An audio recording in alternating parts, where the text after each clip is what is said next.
लेकर, उपलब्धियों को लेकर, चुनाव की तैयारियों को लेकर नारायण चंदेल जी आपसे रूबरू होके मैं अपनी से अनुरोध करता हूँ कि वे आज की प्रेस कॉन्फ्रेंस को संबोधित करें। सभी पत्रकार मित्रों को सादर अभिवादन। हमारे वरिष्ठ नेता सम्मानित सुरेश जी, प्रदेश के महामंत्री राम जी, भैया, हमारे सभी पत्रकार मित्रों, आज आपसे जो बातचीत करने का विषय है, अभी छत्तीसगढ़ प्रदेश में माननीय विष्णुदेव साय जी के नेतृत्व में भारतीय जनता पार्टी की सरकार ने 100 दिन पूरे किए और इस 100 दिन में हमने चुनाव के पहले प्रदेश की जनता से जो वादा किया अपने संकल्प पत्र के माध्यम से, मोदी की गारंटी के माध्यम से, उसको हमने पूरा करने का हर संभव प्रयास किया। 100 दिन पूरा होने पर हम छत्तीसगढ़ प्रदेश की जनता के प्रति आभार व्यक्त करते हैं, धन्यवाद ज्ञापित करते हैं कि उन्होंने भारतीय जनता पार्टी को जनादेश दिया। सबसे पहली बात, जैसे ही माननीय मुख्यमंत्री जी ने हमारी सरकार शपथ लिया, हमारी पहली कैबिनेट की बैठक में माननीय मुख्यमंत्री जी की अध्यक्षता में हमने जो मोदी की गारंटी में वादा किया कि हम प्रदेश के 18 लाख जो गरीब परिवार, जो आवास विहीन है, उनको हम प्रधानमंत्री आवास देंगे। हमने पहले ही कैबिनेट की बैठक में गरीबों को 18 लाख परिवार को प्रधानमंत्री आवास देने का निर्णय उस कैबिनेट की बैठक में किया कि छत्तीसगढ़ प्रदेश के 3,799 करोड़ रुपए वर्ष 2024-25 के बजट में और पूरक में और 8,369 करोड़ रुपए, इस प्रकार कुल 12,168 करोड़ रुपए का प्रावधान हमने आवास के लिए किया। आवास के बाद हमने जनता से कहा था, इस प्रदेश के किसानों से कहा था, इस प्रदेश की सारी अर्थव्यवस्था कृषि पर आधारित है। हमने इस प्रदेश के भूमिपुत्र और अन्नदाता किसानों से वादा किया था चुनाव के पहले कि भारतीय जनता पार्टी की सरकार बनेगी तो हम 2 साल का बकाया बोनस उनके खाते में डालेंगे।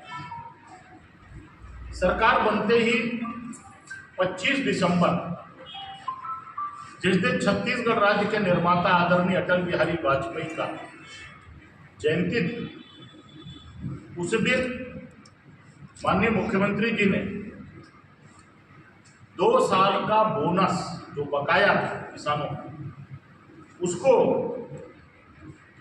अटल जी के सुशासन दिवस के अवसर पर 3,716 करोड़ रुपए हमने किसानों के खाते में भेजा, जिसकी चर्चा रही विधानसभा चुनाव के समय।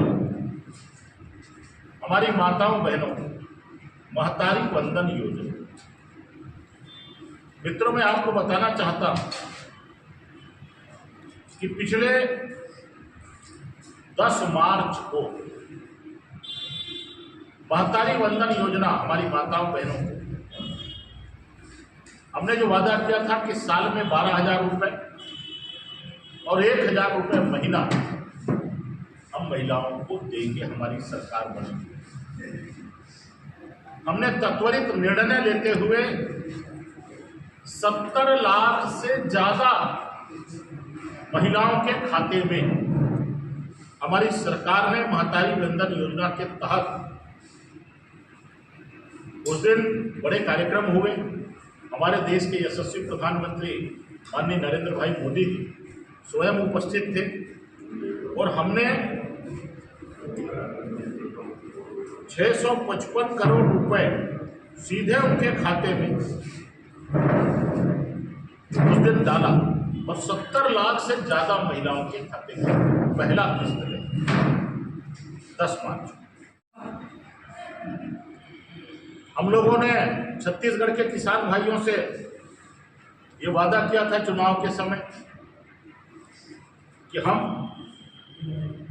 प्रति एकड़ 21 क्विंटल धान की खरीदी करेंगे और 3100 रुपए प्रति क्विंटल के हिसाब से खरीदेंगे।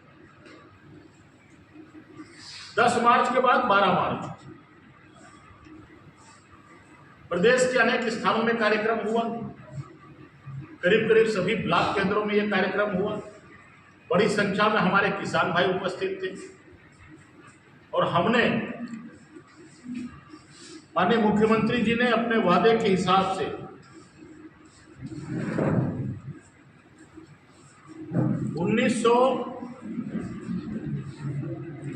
917 रुपए जो अंतर की राशि है 24,70,000 से अधिक किसानों के खाते में हमने उस दिन वो पैसा भेजा। 13,320 करोड़ रुपए एकमुश्त हम लोगों ने भुगतान किया। ये 12 मार्च। हमारे जो ट्राइबल क्षेत्र हैं, हमारे जो वनवासी भाई हैं, तेंदुपत्ता संग्रहकाओं के परिश्रम दर में 4,000 रुपये से मानक बोरा से बढ़ाकर हमने 5,500 रुपये प्रति मानक बोरा की शुरुआत कोंडा गांव से किया है।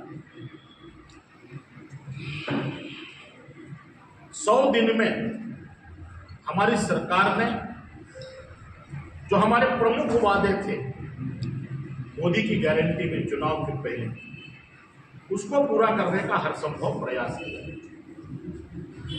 हमने चुनाव प्रचार के दौरान में विधानसभा के दौरान ये कहा था कि पिछले जो भूपेश बघेल जी की सरकार थी, कांग्रेस की सरकार थी, पिछले 5 साल में जो पीएससी की परीक्षाएं हुई, उस पीएससी की परीक्षा में 1 लाख से ज्यादा नौजवान उस परीक्षा में भाग लिए। लेकिन दुर्भाग्य यह था पिछले 5 वर्ष जो कांग्रेस की सरकार चली भूपेश जी के नेतृत्व, जो यहां से प्रत्याशी 1-1 करोड़ रुपए लेकर के उस समय पिछली सरकार डिप्टी कलेक्टर बनाए, एसडीएम बनाए, तहसीलदार बनाए और किनके बेटे बने? बड़े बड़े नेताओं के, बड़े बड़े अफसरों। आम आदमी के बच्चों के भविष्य के साथ में भूपेश बघेल की सरकार ने जो खिलवाड़ किया, हमने चुनाव प्रचार के दौरान कहा था कि सरकार जनता के आशीर्वाद से बनती है तो हम उसकी पूरी जांच कराएंगे। और पिछले विधानसभा के सत्र में माननीय मुख्यमंत्री श्री विष्णुदेव साय जी ने सदन में एक घोषणा की कि हम पीएससी के घोटाले जो हुए हैं उसकी जांच के लिए हम सीबीआई को सौंप देंगे। और दामन सिंह सोनवानी जो उसका चेयरमैन था पीएससी, उसके खिलाफ हमने एफआईआर दर्ज की। उसमें जितने संलग्न लोग हैं उन सारे के ऊपर कठोर से कठोर कार्रवाई हमारी सरकार ने करी। ये सारे विषय आज आपसे जो चर्चा का विषय है, 100 दिन में भारतीय जनता पार्टी छत्तीसगढ़ प्रदेश की सरकार ने जो मोदी की गारंटी में वादा किया था जनता से, इस प्रदेश के मतदाता भाइयों और बहनों से, उसको हमने पूरा करने का असंभव प्रयास किया है। लोकसभा का चुनाव चल रहा है। राजनांदगांव लोकसभा मैं कांग्रेस के प्रत्याशी पूर्व मुख्यमंत्री भूपेश बघेल की प्रत्याशी हैं। मैं पूरे विश्वास से इस बात को कहता कि राजनांदगांव लोकसभा हम प्रचंड बहुमत के साथ में जीतेंगे, बड़े अंतर से जीतेंगे और प्रदेश की 11 लोकसभा सीटें छत्तीसगढ़ में भारतीय जनता पार्टी बड़े अंतर के साथ में, बहुमत के साथ में जीतेगी। ये इतनी ही बात मुझे कहना था, विधानसभा सम्मेलन में कहा। लेकिन डॉक्टर रमन सिंह जी की सरकार 15 साल रही, भारतीय जनता पार्टी की सरकार, तो मुझे इस बात को कहने में कोई हिचक नहीं कि छत्तीसगढ़ में विकास की एक नई इबारत उस 15 साल में हम लोगों ने लिखा। माननीय मुख्यमंत्री जी अपने कैबिनेट में बैठ करके जो भी योजनाएं चालू करनी होगी निश्चित रूप से चालू किया। हमने नहीं, उनके ही पंचायत मंत्री श्री टी.एस. सिंहदेव साहब, और उन्होंने कहा कि मैं पंचायत विभाग से त्याग पत्र देता हूँ। आज